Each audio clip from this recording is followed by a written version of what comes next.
What's happening?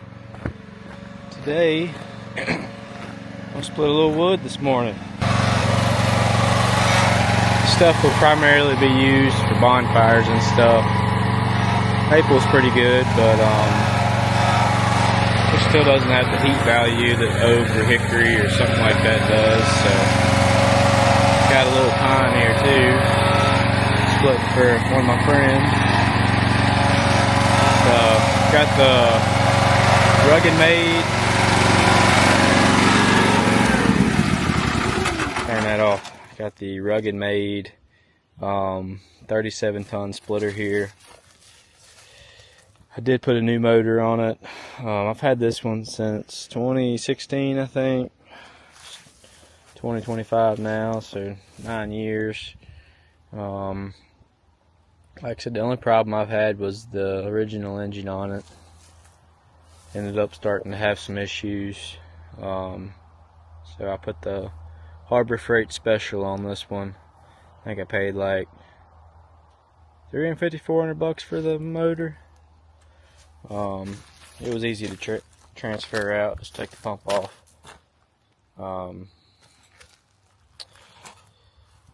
The only bad thing about this thing is I don't use it as much as I used to. I used to use it weekly.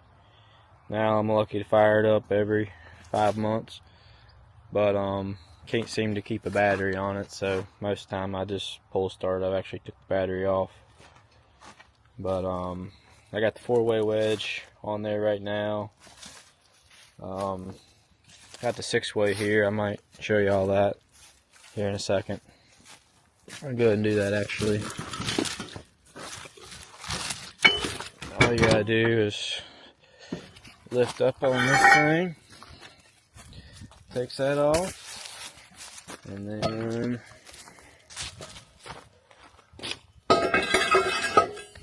there you go. 6-way wedge is on there.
Alright, so may have took me 20 or so minutes.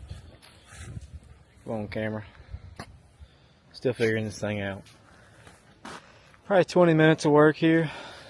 That's probably half a cord, if I had to guess. So, not a bad little setup. Especially just for a weekend warrior like myself. So, put the 4-way wedge back on there. Y'all probably saw how I was talking about it getting in a bind. You'll push that wedge up and mess it up for the next piece. So,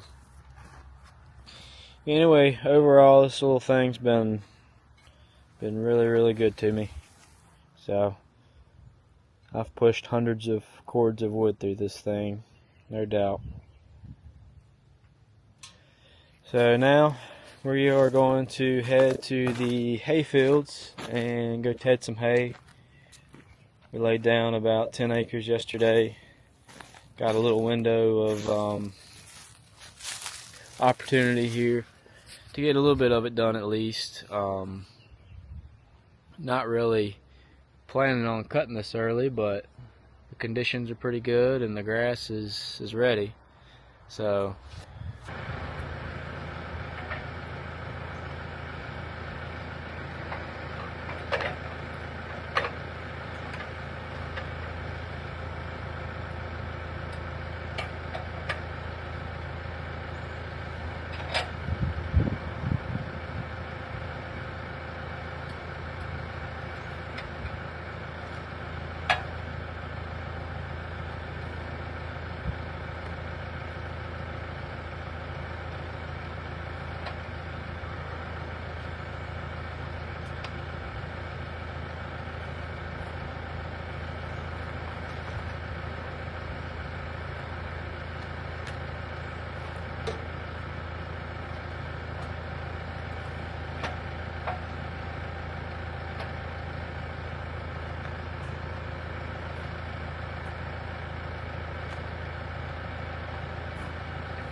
alrighty, we are in the hayfield.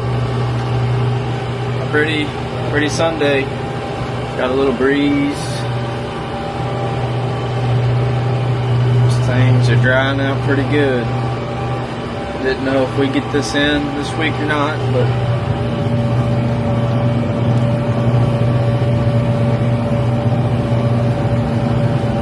already had one issue.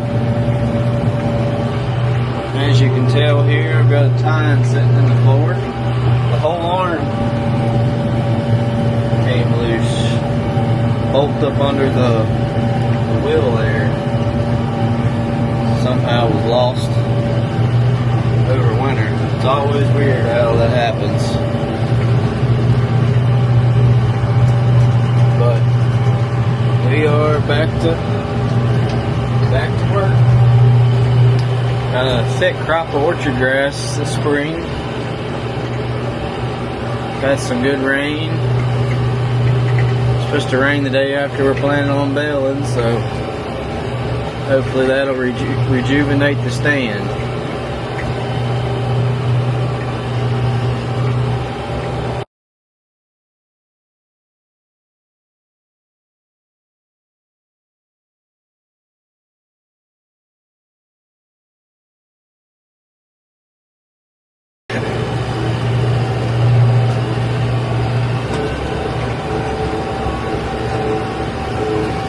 Rough in here.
6131, case SB541C, and the Norden Coons 10 bale accumulator. So,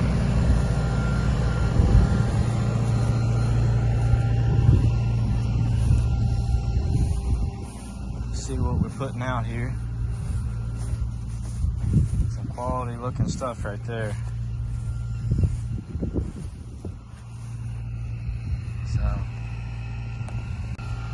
So far so good. Everything seems to be running right. Knock on wood.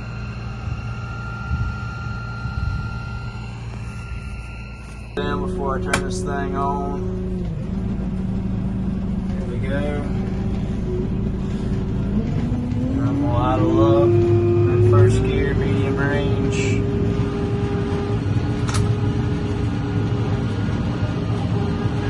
Keep it there as we get around this bend here, and then we'll bump up to second gear, just a little thinner, and then get at 540 here.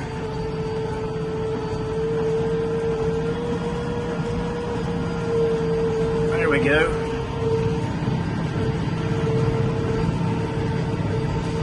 And we'll go ahead and just hit second gear here. Try to get over, try to feed that baler on the far side. That way it keeps the chamber full and doesn't get plugged up at the throat. Probably go ahead and bump up another gear if this feels pretty light.